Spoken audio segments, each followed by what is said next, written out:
Hi folks, Josh Ryan here. It's National Lucky Penny Day. I don't know if that should be a thing anymore. I'm Lance Phillips. I think pennies should come back. Really? Yes, I think pennies should definitely come back. And why is that? I don't know, I just like the feel of change in my pocket. You don't like change in your pocket? You can have dimes and nickels and stuff that's less expensive to make. We lose money when we make pennies. This is The Gloves Are Off. The country loses money anyways. What's up, folks? Lance Phillips, Josh Ryan. Gloves are off. This week, we are super pleased that we're going to have Renee Weinkoff, a local legend, for lack of a better term, in studio, talking to us about Saba, talking to us about gym stuff. And if you look at me lately, I need to learn about gym stuff. No, and he talks a little. He likes to talk a little bit about just the importance of eating and stuff. He has to struggle with that himself, even though he's a high-class athlete and trainer anyway. So it's not something that just you would be going through. Yeah, and he's got a nice new adventure coming up that is not a new venture by any stretch, but maybe, well, there is something new about it. We won't give it away yet because he's got it coming up, and it's pretty exciting. Yeah, he'll discuss it further when now, of course, we're still trying to keep this show heavily local. Yes. And if you would like to chime in locally, we would appreciate that. Of course, we would love your tweets, and you can send in your tweets to @GlovesTV or reach out to us in person. How can people get a hold of you? @Josh Ryan Sports. Don't have to use capitals letters. Yeah. Or you can grab me. Lance Phillips TV. The other one. That's how you do it. Listen, let's get started. And start with local stuff. We are going to start local, and we'll start with the Bonnyville Pontiacs. Friday night, I was given the opportunity to go up and be a part of the Bonnyville Pontiacs Awards ceremony. And it is solidified that I believe that this organization is doing everything first class, Josh. What they did, they had a massive field house, they had it beautifully set up, and before the meal started, they had all their players come up and say a little thank you into the microphone. They could thank whoever they wanted. Some thanked billet families. Some thanked sponsors. And one, in Ryan Symington, came up and thanked the media and centered people out. He actually said, and New Cap Lance told me later really appreciates all the stuff we do. And I think that kind of stuff speaks volumes about this team. And I want to ask you, is this team a measuring stick for all other teams in the league? I think you could probably make that argument for how they conduct themselves off the ice. Certainly, you know so much more than I do about their community service and how they interact with you as a media person, how they interact with their fans. And not to say that there's not other great organizations in the league, obviously, but they certainly conduct themselves very well. Off ice, I can't agree because you have the Brooks Bandits who have won 4 of 6 titles. If you're just looking at a winning culture or winning tradition, it's hard to make the argument for the Pontiacs who, though they haven't missed the playoffs since 2002, haven't won a title in any recent amount of time. But they're consistent performers all the time. Consistent. They had a historic season this year. They sent, in the last 3 years, have sent 43 players to NCAA Division I schools. So these kids are getting top-level education for nothing, essentially, which is incredible to me. And they continue the community service we talked about. 2,100 hours of community service this year alone. Arizona State University, 80,000 students. Brinson and Steen Paschnak, part of that school, they donate 7,500. I mean, that speaks volumes about this team. It does speak volumes, but again, if you're just looking at winning on the ice, there's other organizations and franchises that have done better and in recent years. I do think, though, Pontiacs are on the up and up, and they're on the cusp of possibly winning a championship, I would say, in the next 2 to 3 seasons. And they've got 160 kids coming. I love hot takes. Truthfully, I have no idea what that even means. They've got 160 kids coming out to spring camp. They had to turn 40 away. This team is going to be good again this year, even though they're losing some top-level players. Indeed. And 2 teams that are also going to be very good this year are the 2 local football teams during the high school season here in the border city. The Lloydminster Comprehensive Barons, and then the Holy Rosary Raiders over at the Catholic school. The Raiders have certainly dominated this rivalry, especially in recent years, but there's some think that this might be the year the Barons turn the corner. There's going to be a changing of the guard this year. You think you're one of those people? I believe that, and I believe that the reason there's going to be a changing of the guard, you look at any football league, and it doesn't matter which one, you need a quarterback that can perform. And Holy Rosary had that last year. They had that. They've had that for the last few years in Tommy Yanchuk. But Tommy Yanchuk isn't playing for them anymore this coming season, which means they now they do have Dante Tabacu will be playing. Now, I'm not sure if he'll be their starter or not, but you can be rest assured that Garrett Musgrave will be the starter for the Barons. And I think that he brings a lot to the field. And I think from a quarterback standpoint, the Barons have the edge here. And I think it will give them the edge over the course of the season. And that is definitely going to be an edge over the course of the season. However, you have to remember the winning tradition and experience from that Raiders team, certainly in the coaching staff as well. Okay. Plenty of Vince Orio, very experienced coach on that side. And remember who Musgrave will be playing against is Chopper Hippie. That's a mean dude you're going to have to play against every time. He's had the benefit of having him as a teammate with the Red Dogs. Having him on the other side of the field coming at him is going to be a little bit different. I just think offensively that there's more threats this year from the Barons, and they could win the Wheatland title this season. Provincial championship or provincial berth, not sure about that, but I think they'll upset Holy Rosary this year. I think Holy Rosary has just had such a winning tradition of getting past the Barons. I don't see that this year. I just think, and I can't wait for it to go, because will I be proved wrong? I don't know. But I think whether I'm proved right or wrong, it doesn't matter. We're going to get some good football out of these two teams. And I think that's what everyone is hoping for ultimately, is a good rivalry and a great matchup when they meet each other in the playoffs again. Well, they pretty much dominate Wheatland Football League, those two teams. So, you can be rest assured they're going to be the two, I would suspect, that will be there again.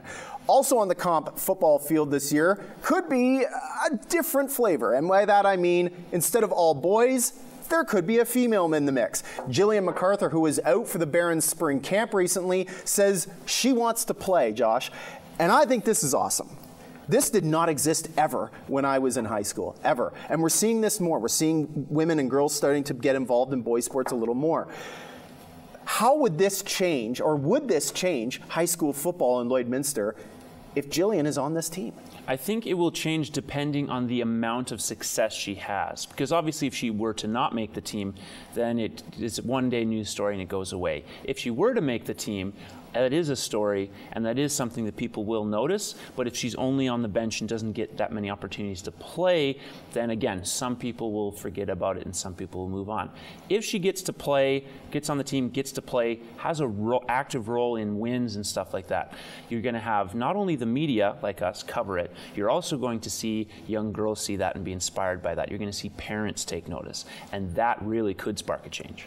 I'm going to cover it regardless. I think it's awesome. Oh, it's an awesome story. Regardless of whether even if she makes the team and doesn't play a lot, it still is awesome to see a female on the sidelines playing amongst these boys. And I'm pretty confident that once she gets some pads on, she's an athletic girl, she's going to pop some of those boys. And she has definite hitting practice. I do again think, just for the larger conversation with people around town and like football culture in this city, it will have more of an impact if they do get to see her play and hit guys. But again, it's still an awesome story. She's getting respect. She told me she's getting respect from the boys, which is huge. Is she going to get respect from fans? That I'm not sure about. And male fans, because I feel like there's going to be some male fans that are going to watch this and aren't going to like it. Yeah. What's your take on that? I think you're probably accurate, and I think too bad for those people who won't like it. That would be an incredible story, to have a female playing football with boys. I mean, I played hockey against a female when I was in minor hockey, but I never played any major contact sports like football with females. And I think as a woman, as a female, I would find that empowering to see that there's a girl on the sidelines. And you may see this more often, especially if she makes that team. Yeah, and you have enough women who play rugby at a very high level. Obviously, Canada's had some pretty good rugby teams themselves. So definitely something to keep an eye on, especially, as you said, if she makes the team and she gets to hit a few guys. Let's stick with the football theme. Yeah, sticking with football. The Red Dog season is over. Once again, they win another league title. But we have the awards, of course, to hand out. And we thought we'd talk about that just a little bit. I think some of them are more obvious than others. But I think one fun category is our own award category, the No Press Awards. Well, we just made this up. Yeah. We kind of just made this up, the No Press Award. And this is given to the player who didn't get much press or any press, but quite possibly deserved more than they got. Yes. And in the case of players who didn't get any, they deserve some. Who did you nominate for this? My nomination is Mackay Brown. He's a very solid receiver for the team this year. And really, he missed the first week of the season, which is, maybe missed the opportunity to score a few more touchdowns and things like that. And just kind of got lost in the shuffle with some of the other key players on the team. But he still had a very underrated good season for them. I talked to Kyle Tice, who's a lineman, and I talked to him once, I think, over the course of the season. And there's another guy, he's soft-spoken, but he does a ton He does a ton on the line for the Red Dogs, and he's a guy that I think maybe should have got a little more press. And when I say a little more press, realistically, there's only 2 of us covering the Red Dogs. There's myself, and there's a newspaper dude that looks after them as well. And I didn't talk to Kyle Tice enough, and I think maybe I should have, because he's instrumental in that team's success, and he would get my no press award. And obviously some of that comes from, you're going to talk to the QB a lot, and a guy like Garrett obviously is very good at talking to the media. Maybe you'll get the chance to do more with that this coming spring, and we'll see what happens there. A couple other awards just to maybe hand out really quick. Defensive and offensive MVPs. Fair to say Chopper Hippie wins one of those? Yeah, I would definitely give Chopper Hippie the defensive MVP award for sure. And then on the offensive side? It's tough. I mean, there's a lot of guys here that could be up for this. I think I give it to Bryce Zerr, who's on the offensive line. He's a really talented player. He's going to have a future ahead of him. And again, just an underrated guy, I think, that didn't get a lot of press over the course of the season, who does his job and does it well. All fair points. Garrett's my boy for that. Okay, fair enough. All right. Garrett's my boy. All right, fair enough. We'll carry on then, won't we? And this time we'll go to Bautista and his bat flipping. Jose Bautista continues to flip bats. At least he's not flipping birds to the other team. But this has gone to the point now where in an 8-4, I believe it was 8-3 at the time. Yeah, against Atlanta. Thank you very much. Atlanta holding an 8-3 lead over the Jays. Bautista hits a solo home run and flips the bat like he did in the game against the Texas Rangers. Yes. In the LCS. Yes. That's unacceptable. It's unacceptable. And do you think that he's becoming his own worst enemy when it comes to contract negotiations for these types of stunts? I think to a limited extent. If guys are talented, they're going to get that contract regardless. Case in point, Chris Sale, who's apparently a huge diva, but he's an unbelievable pitcher, hence he gets the big contract. But I think it has cost him some millions because not a lot of teams were interested in him in the offseason. And, some people have argued that maybe race is a part of that too, because the Latin players tend to be judged and the Latino players, the black players tend to be judged. They tend to be judged a little more harshly. But regardless, he's not that well respected amongst other baseball players in the league, including non-white players. So I think definitely at this point it's starting to hurt him. And you saw that with the reaction of the Braves where, we're beating you. What are you doing? How many teams don't like Jose Bautista? I mean, the Baltimore Orioles will not bring Jose Bautista onto their roster. Well, no one in their division would. Texas Rangers won't bring Jose Bautista onto their roster. And he is doing himself a disservice. Mm-hmm. He expected a huge contract this past offseason and didn't get it. I think he overvalued his worth as well. But how many teams out there could have used a guy like Edwin Encarnacion? And Encarnacion's not great in the field. Jose Bautista is better in the field. And I think if either of those two guys is worth a massive contract, it was probably Bautista, and he wasn't offered it. And I think it's because of these types of stunts. Teams don't want him on their roster. He bet on himself by saying those comments at the beginning of last year, and unfortunately his play, maybe moved by injuries, did not back him up. And as a result, you lost at least a few million in the offseason. Someone who isn't losing millions but loses out on a little bit of money with a short suspension is Kevin Pillar after uttering a homophobic slur in the heat of the moment. He did apologize after, but the Blue Jays responded quickly with that 2-game suspension. Some people are saying too quickly and too harsh a move by the Blue Jays after he had apologized. It because I think that there's other people saying they didn't respond quickly enough. This happened and they respond the next day. I'm of the mindset that it was appropriate what they did. I mean, you have to go through it. You got to see what he said. You got to figure it out. You have to decide what you're going to do as a management team. And they did the right thing. They suspended him. That kind of thing is not, unfortunately, it's not welcome in this world anymore. Yeah. And it's good. You can't have players going around uttering those types of things in the middle of games. And when it also alienates a massive community. So what the Jays did, I don't have a problem with that. I think that Major League Baseball should have stepped in as well and said, "Hey, we're gonna add to that a little bit." Yeah, and they didn't. They didn't. Perhaps they did, because the Jays responded when they did. They decided not to throw anything else out there. I think on the Jays' part also, the move worked out really well. Not just because they respond quickly, they send a message to that fan base that they're going to take this seriously, but at the same time, they're not handicapping their on-field performance that much, because 2 games in the big scheme of things, isn't a huge suspension, even though he's a key player for them. It's, if anything, it's a slight rest for Pilar. So they not only don't hurt themselves from, say, like a 10-game suspension in hockey is big, or a 2-game suspension in football is not a death sentence but massive, but they still made a point that they take this matter seriously. And obviously you got to see Pilar. He took it seriously. Absolutely. He took it seriously. And there were people that were saying that his apology was weak. Like, what does he need to do? What does he need to do? Like, I'm not sure what. Need to get up on Broadway and cry tears? I'm not sure what was weak about it. You could tell he was genuinely sincere when he apologized. And I think that he alienated a fan base, but then afterwards probably did a lot to make that fan base appreciate his actual apology. I guess everyone can tell what a person's emotions are like from the TV automatically from your couch. Yeah, no, I mean, that's definitely the case, for sure.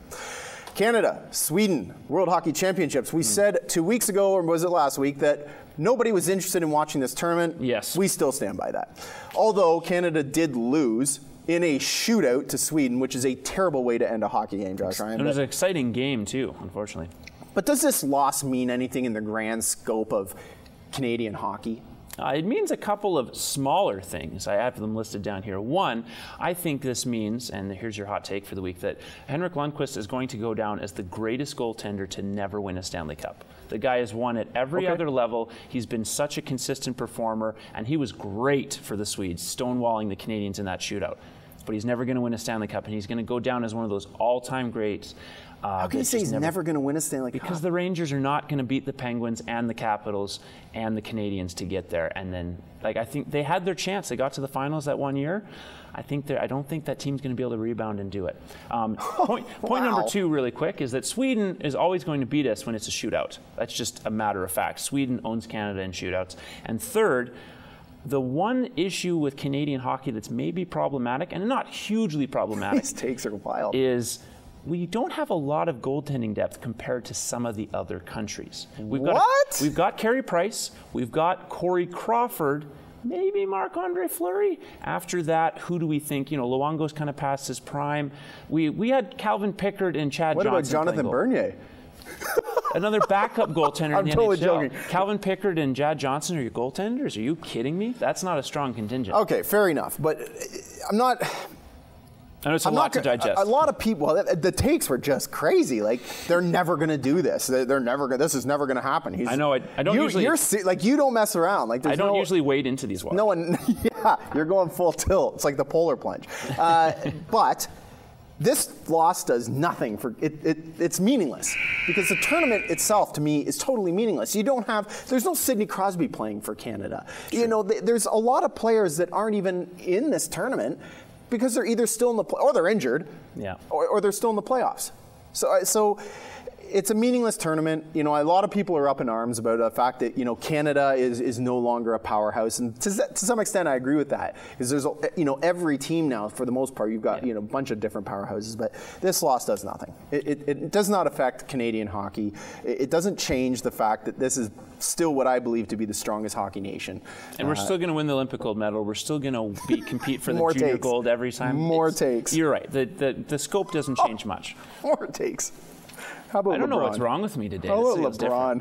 Oh, do you want takes? I got takes. LeBron James, as you got to see against the Boston Celtics in Game 1 and 2, twirling the ball in his fingers, dribbling in such a distinct, almost relaxed to lazy manner that people were talking about it all over on social media as the Cavaliers destroyed the Celtics before this weekend's crazy comeback win by the Celtics in Game 3. That was nuts. Now, people are talking about whether or not that was disrespectful. Was he just bored? Or was it a bit of both? The man is bored. Yeah. The man is bored out of his mind. He's the best player in the world right now. Mm-hmm. And nobody's on his level.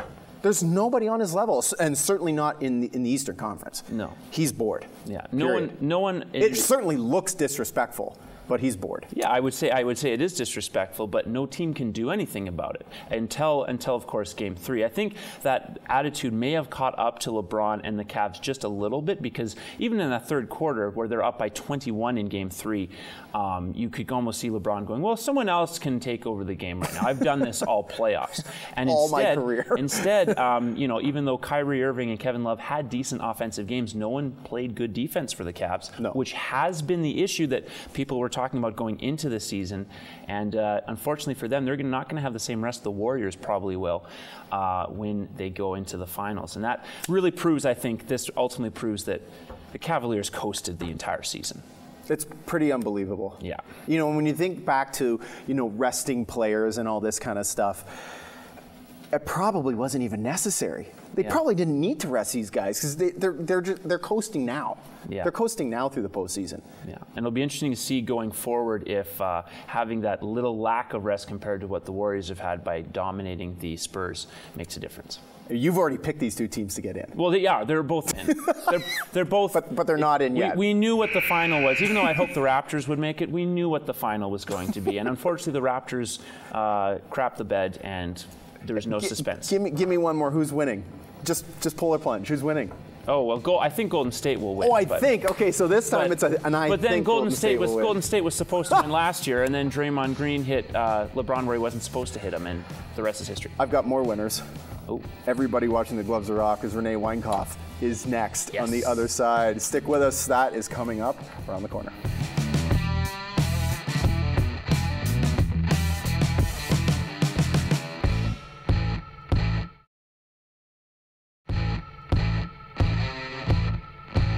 We're back. You can keep your gloves on, but ours are off. Welcome back, sports fans. Lance Phillips, Josh Ryan with you. Pleased to be joined by Renee Weinkauf. My man, it is good to have you here. Pleasure, nice to be here. Again. Now, listen, when was the last time you were on this show? And it was much different than this, the last time you were involved. That was a long time ago. My memory sucks to remember exactly when it was, but it was at least 2 years ago already since I was with Mosey. Yeah. You were not nearly as buff as you are now. No. Yeah, that's just after I opened up the shop, actually, my second shop here, my personal training shop here. Let's talk about that first of all, personal training shops, because you made a move and today you opened up for the first time in a new location. How has that whole switch from your old location been? It's amazing, man. Puts me back to where I was 10 years ago, when I was kind of a little more upscale, more room, more options, more availability for doing different things with different clients at the same time with other trainers and working around each other. I mean, the shop that I reopened up in was 1,000 square feet. It's like working in a shoebox. It was terrible. But we got her done, and we made the clients happy, and we went from, starting out with 2 or 3 clients to ended up here with 60 people, 60 clients at once. In and out for the week. That's a lot of clients to bring in and out. And we made them happy in 1,000 square feet. And he doesn't realistically even have enough people. You don't have enough people to train. Like you, I mean, you don't have enough trainers to train the trainees. No, literally me and Danielle are there all day. That's so incredible. We're in and out. Like I said, in a day I might get enough time for my workout for an hour and then about an hour here and there to eat. Like in between people, so about 15 minutes here, 15 minutes there. So about 2-hour breaks, and I get to the shop. My first client's at 5:30 in the morning, and I leave every day at 9 at night. Wow. Oh. So we live there. Yeah, this new place will definitely afford you to change that schedule a little bit, I would imagine. Well, the good thing about this place, I mean, it's the way I was brought up. My mom did the same thing. We owned the Humpty's restaurant there in town for 25 years. And it was the same thing. When I grew up as a kid, my mom went to work in the morning. After school, I stayed at the restaurant until she was done work at 9 at night, and she took me home. I lived at the restaurant with my family. Wow. Same thing as we're doing now. Our Alexis, our daughter, is at the gym from school till home time. You got the kids' room set up. We have, and now the old place, she was just sitting in the middle of in the room when you walked in, she'd be sitting there playing on her iPad, right, on her couch. Now, yeah, there's an actual kids room that she can sit. She's got her couch and you know, a TV set up on the wall, and room for her to have her own little room, like a bedroom, an actual bedroom at the gym. And plus, this place has a huge room, which is in its own 1,400 square feet padded floor, like an exercise room that has judo mats on the floor. So I mean, if there's no clients in there, the kids can go there and play dodgeball. Right. You know what I mean? Awesome. It's just now, if anybody wants to bring their kids, the clients, you know, needed to come in for an hour and have a place to have their kids to hang out, there's a place for the kids to sit. Absolutely, and be active while they're doing that. Yeah, too. exactly. That's a great. That's so good, right? Because that doesn't. It's not a luxury that's afforded to many people. My sister lives in London, Ontario, and has 2 girls, and the gym she goes to has that. Exact setup, and awesome. It makes her life so much more convenient. It makes it easier for her, so that's very smart. It pulls away that excuse is, well, I can't go to the gym today. I got the kids here. That excuse is gone. Now you expect to see them. That's right. Let's see your kids. The location's pretty good too. Nice corner spot. You got lots of windows, so that should give you some more exposure as well. Yeah, no, it's a beautiful spot. It's really open, 3,400 square feet, right? So, awesome. Like I said, you got your exercise room, you got your gym room, and then the big front store room that has like a living room in it for people to come sit and hang out. Yeah, it's night and day. It's a beautiful spot. It's gonna take our gym to the next level. Our studio is gonna explode. There's a liquor store there too, so people can, you know, post workout drinks of vodka. Yeah, and a few other spots around there. Sex shop. Yeah, there's a sex shop next door. Yeah, you got your liquor store, sex shop, you said it instead of gym. What do you do first? You go to this. I would think you'd go to the liquor store. Liquor store. Yeah. That sex shop, then the gym. That's how you get to the sex store. That's your pre-workout. It works. Yeah, it works. Yeah. So could people come into your gym, look at a bunch of buff people, and then head straight to the sex shop next door? Not yet, but I'm sure. I bet you it'll happen. That place is going to be rocking. Imagine the business that's going to go up next door. Honestly, it's a busy little mall. Yeah. Like, it's crazy busy, and even just as we were setting up, you wouldn't believe the people walking by and coming in and, hey, what's going on in here? What's going on here? You know, a couple dozen people in 2 days were setting up, coming in. What are you doing in here, Renee? What are you doing in here? Yeah. It's crazy. I had the chance to go by on the weekend and check it out a little bit, and Renee, it's great. It's great. It's great. I heard that a couple times. I said it's great about 10 times. At least. All right, Saba. I mean, a lot of people who would have seen the 7-part series you and I did, and that was a lot of fun. And Saba was less about your placement and more about 3 years since you hit what you've classified as an all-time low. How good was that experience for you, considering what you've been through? Amazing. Like you said, it was my 3-year anniversary for being drug-free, right? Before all my problems existed, I was a great bodybuilder, a great trainer, a great business owner, great parent. I had everything under control. Then some stuff happened in my life, and it hit hard. Mm-hmm. And literally, I created a person that it's not me. Mm-hmm. The devil came out of me. It was terrible. And but then I seen the light. My family kind of tackled me and said, enough's enough, and sent me away to California, and I found myself again. And it's amazing, thank God, because who would have known what's going to happen in my life if I didn't change? Because it was, you've seen the pictures, what I look like, 160 some pounds, and it definitely looked like I was on the verge of dying. Yeah, well, and obviously that faith, their family's faith was rewarded, and they were out in mass to support you at SAB. I mean, you easily had the biggest contingent of people of any of the competitors by a long ways. We had a massive group. You see the pictures? We had Lance. Huge group. We had a huge group. Everybody's, teary-eyed because everybody's just seeing the difference of the different man that came out of me again. And a lot of it was about proving that, but it's also proving that, I used to be, like a bodybuilder. Like I did the stage thing lots, and I loved it. And nobody figured I'd ever get back there and do it again. And the truth is, how do you teach other people to do it if you're not doing it? So I led by example, got my butt back on stage, showed everybody how it's done, and now I know that I can, without a doubt, make sure I can put it into other people and get them on the stage. When you train now, what's different between the last couple of years and when you were younger, like in terms of what you put in your body and what kind of routine you go through? Okay, well, in all honesty, this year, because I did hire an actual personal trainer, Vince Warwick. He's an amazing bodybuilder and trainer. I followed gram by gram, calorie by calorie, rep by rep, weight by weight, whatever he told me to do, I did. I never did that before. I just ate what I want, trained how I wanted to, and took the supplements that I figured were the smartest. And to be honest, compared to what I did before to what I did now, it's night and day. Vince did show me the way. There's so many things that I was leaving out.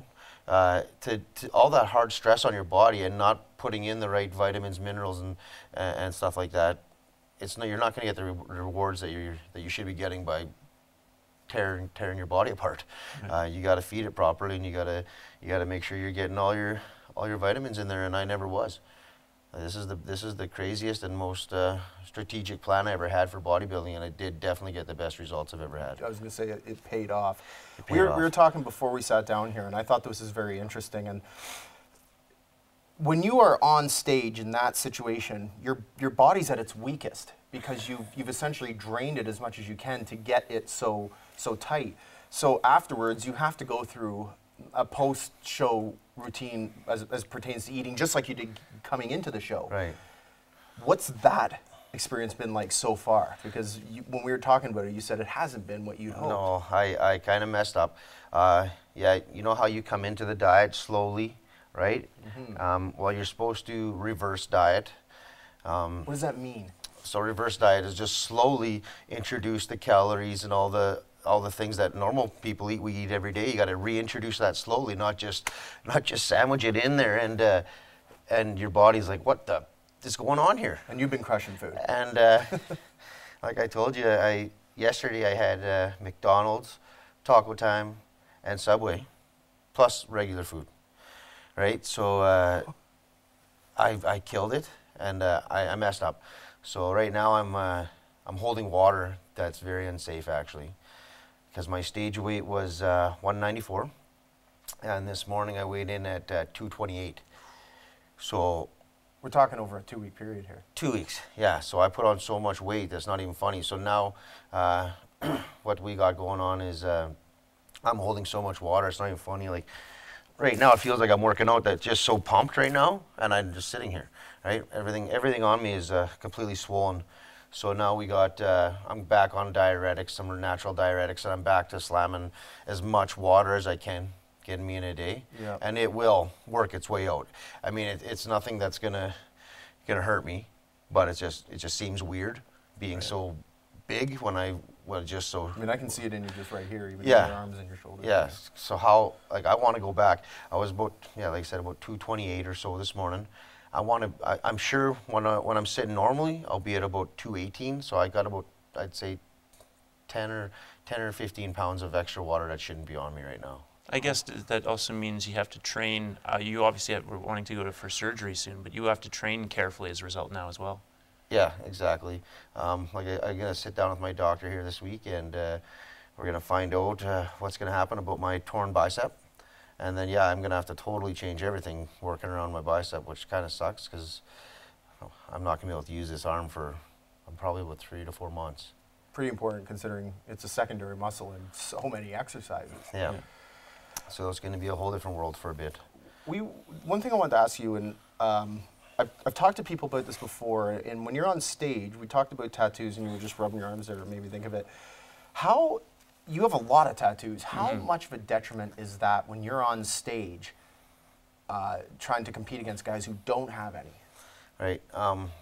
Well, now that this is the first time I'm back in years, and so when I used to compete, we used this spray tan and Pro Tan and Dream Tan, and the day before, one of your buddies or your girlfriend or your mom or dad would spray you with this spray, right?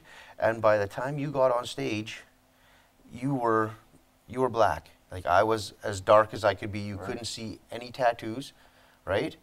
But now we're not allowed to use that stuff. That stuff has been banned. Pro Tan and Dream Tan is banned. So now you go in and you get spray tanned by a company, comes in and they put you in a booth and they spray tan you, right? And I didn't know what to expect.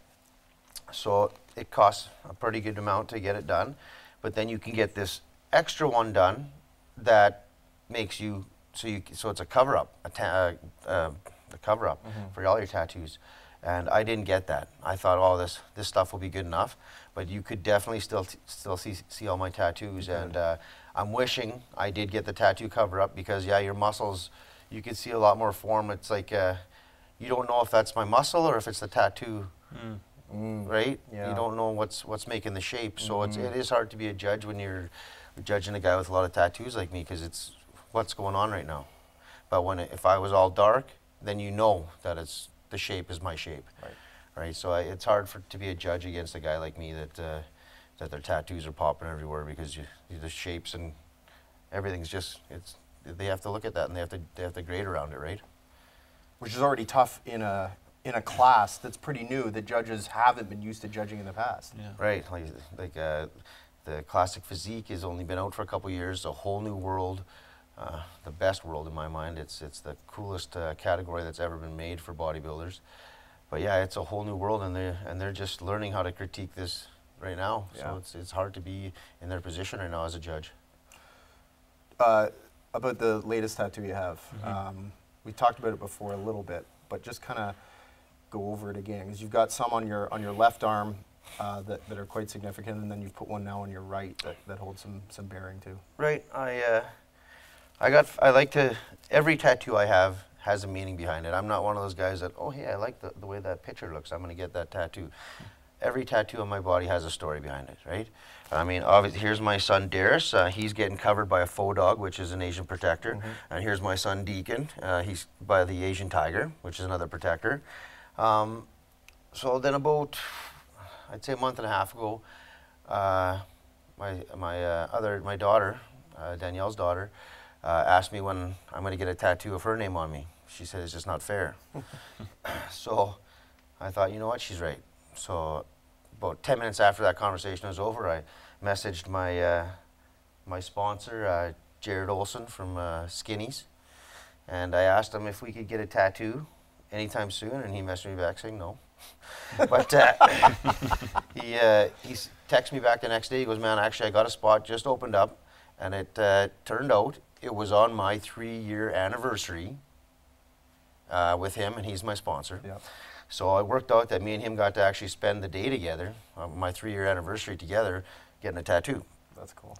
And the tattoo is my daughter's name, Alexis. It's got an angel's wing. It has a big candle on the backside, which is because she's the light of my life. And obviously the angel wing because she's an angel. And then all over it's got these little devil tails because she's a little devil. She can be a crazy little girl when she wants to. She can be mean when she wants. But then as soon as I lay down the law, she's sweet again, right? Yeah. But yeah, she's a little devil. So I got, that describes her to a T. Anyone that knows her, that's her. That's awesome. She's a crazy little girl, but she's an amazing little girl. So absolutely. She's lucky to have you in her life. And I'll tell you, I don't know if I've told you or not, but what you've done over 7 weeks again to know you is flat out inspiring. You know, I found it very inspiring. I know other people have. And I feel fortunate that I've had a chance to meet you in those 7 weeks and get to know you a lot better than I would have had I not, had Stacy not brought your name to me. You know, knowing what you've been through and knowing how the last 3 years have been for you, I am fully confident that what lies ahead for you is nothing but great things. And I'm glad to have you back here. Thanks, man. As am I. Glad I got to spend those 7 weeks with you, because that was something that I will not soon forget. And probably one of those things where I know, Josh, you weren't in on it, but won't forget that series anytime soon. No, and when I look back, you know, in my career, that'll be something that definitely stands out to me. You know, so. Thanks, man. No, it's been a great time. You've done a good job. We've had a lot of fun. We'll have more, I'm sure. Yeah, we will. Guarantee that. Yeah, definitely. On the other side, pardon me, I'm getting emotional here, Josh. On the other side, Albert, the mailbird full of tweets. Full of them.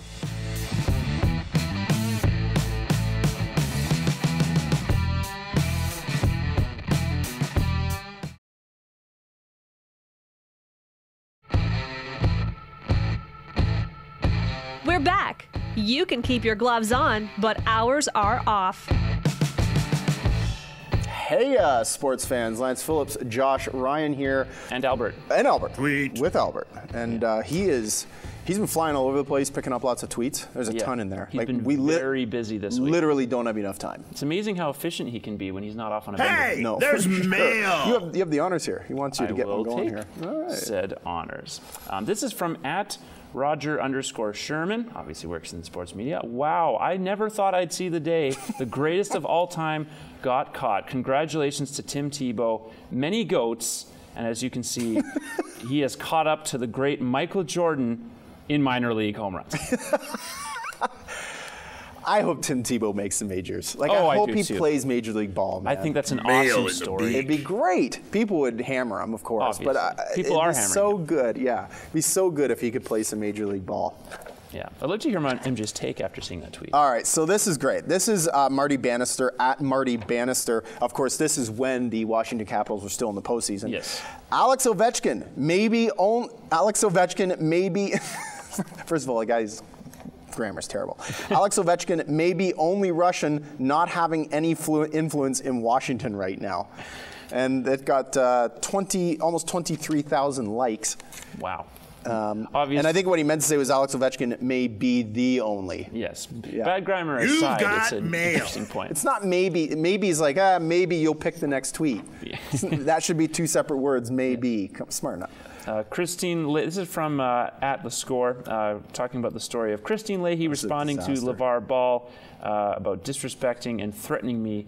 Not okay. And for those who don't follow that story, obviously, LeVar Ball, he said a few outlandish things. In this particular case, he was not happy with some things Christine Leahy had said about him and his son on the show at a different time. Right. And as a result, he chose to be very confrontational without actually confronting her, looking away from her. He didn't look at her the whole time, and then put his hand back and said, "Stay in your lane." Like, give me a break. And smart enough. Admittedly, it is a weird studio, and I could see how someone might be upset by the things she said a little bit, but he should have chosen his words more carefully, especially in today's climate. You're not kidding. There's a lot of misogyny or potential misogyny in the way he said. Such a clown. All right, this is Michelle Beadle @Michelle D. Beadle. This is how television gets done on Sports Nation. I got you. Quotes. If we can get LeVar on today, would you want him? No. Copy that. That's pretty simple. I mean, we're talking about him and other people are talking about him, but, and this is truthfully, unfortunately, the genius behind this mouthpiece is that he's got people talking about him, which is what he needs. And ultimately, these networks are okay with it because it's giving them all this content that we're consuming. Tons. You know, ultimately, like with Cowherd and guys like that booking him, they're basically just waiting for him to say the next controversial thing to give them 3 days. I can deal with listening to Colin Cowherd. I cannot deal with listening to Skip Bayless. Skip Bayless is just a clown. Tell us how you really feel about Skip Bayless. Just an idiot. I would tell you how I feel about The Rock. I'm a big fan. And @Men's Humor is as well. If this picture doesn't make your Monday better, I don't know what will. And I agree with that statement. I don't know what will make anyone feel better. It's hard to believe where this guy's come from and to. Yeah. Once a Calgary Stampeder as well, people forget. Yeah, that's right. He had a really funny quote. So there was when he was in the WW, I don't remember if it was the E or the F at that point. WWF at that point. Still. Okay. He was in an interview, a post-fight or a pre-fight interview, and they were talking about him like holding judgment or something. He said, look, if I was in a court, I would be the judge and the jury. And if I were the jury, I'd be a hung jury if you smell what I'm cooking. Like, this is the guy he was, and probably still is to some extent. Yeah. But like he had the raised eyebrow all the time. What a beauty. We got more tweets we didn't even get to, Josh Ryan. Yeah. Next up, a new segment, Tweet of the Week.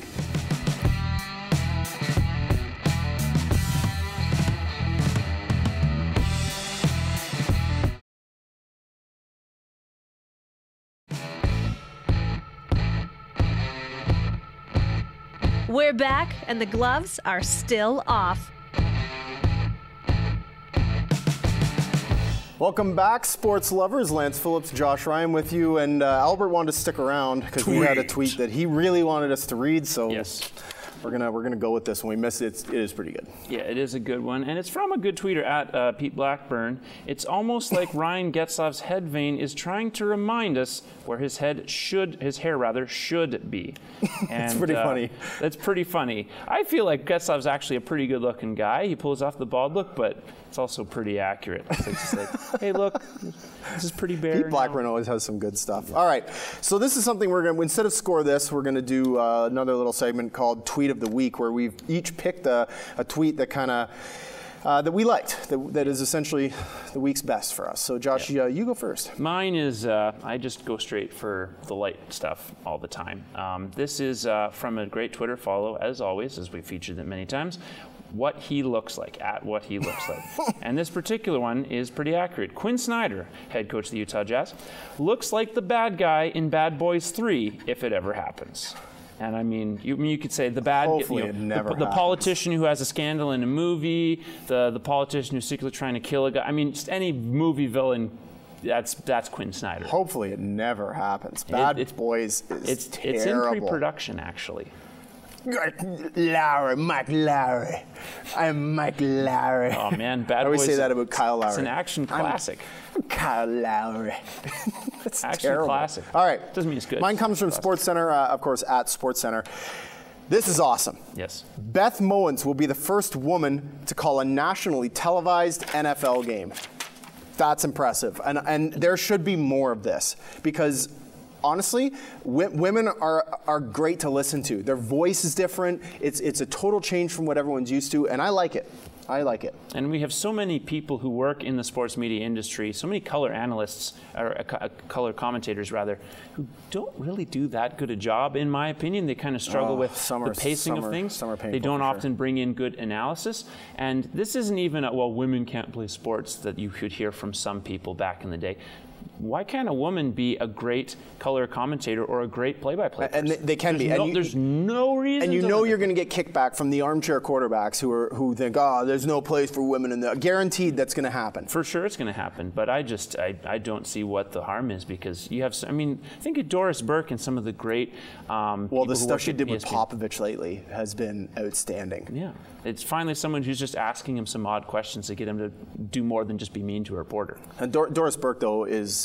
She is somewhat alone in her field in that she's that good. Yeah, that's true. And hopefully Beth can be every bit her equal. On the other side, Bow Wow. Always good. Bow Wow.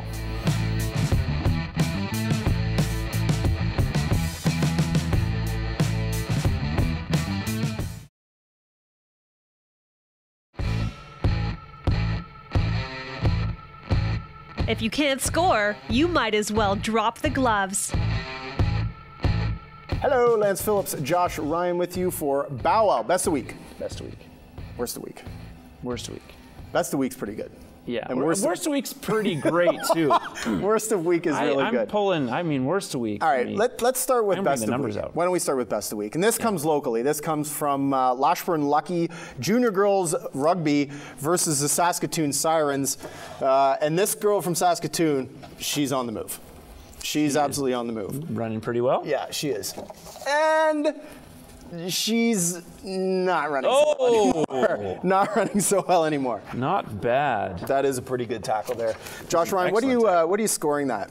Well, I know we don't. We're going to score it because we thought it was that good. But honestly, I got to give this a 10 because that's a great tackle. I'm also in a giving mood today. 9. I'll go 9 on that one. That was pretty spectacular. It probably is a 9, but I like 10 better. I really. That was pretty awesome. 10. All right, so America, as we all know, Josh, is home of football, basically. I mean. Yeah, it's the biggest sport in America. It has become North America's, or the U.S.'s biggest sport. This comes from the great Green South, I guess we should say. Check out this. This is not good. I think it's great.